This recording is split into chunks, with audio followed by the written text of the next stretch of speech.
નમસ્કાર મિત્રો, વિડીયોમાં તમારું સ્વાગત છે। દેશમાં ચોમાસું હજુ 6 દિવસ સુધી રહેશે।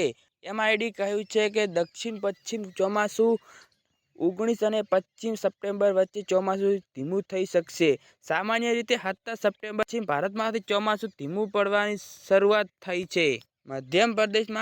મધ્યપ્રદેશમાં ભારે વરસાદના કારણે દાંતીવાડા અને જૂનાગઢમાં પૂર જેવી સ્થિતિ સર્જાઈ છે। 24 કલાક વરસાદના કારણે પૂર આવી ગયું અને પવન સાથે ઉડી ધૂળેટી ડમરી જેવો વરસાદ।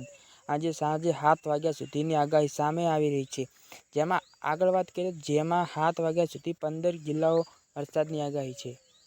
અમદાવાદ રાજ્યના સતત કેટલા દિવસોથી વાતાવરણ પલટો જોવા મળી રહ્યો છે। આજે રાજ્ય ઘણા વિસ્તારોમાં કાળઝાળ ગરમીનો અહેસાસ થઈ રહ્યો છે, જ્યારે બપોર બાદ કેટલા વિસ્તારોમાં વાતાવરણ પલટો આવ્યો છે। ગાંધીનગર અને ધૂળની ડમરીઓ ઉડવાની છે, વરસાદ પડશે। જામનગર, મોરબી અને અંબાજીમાં સતત ત્રીજા દિવસે વરસાદ પડશે। ગાજવીજ અને પવન સાથે ઉડી ધૂળેટી જેવો વરસાદ।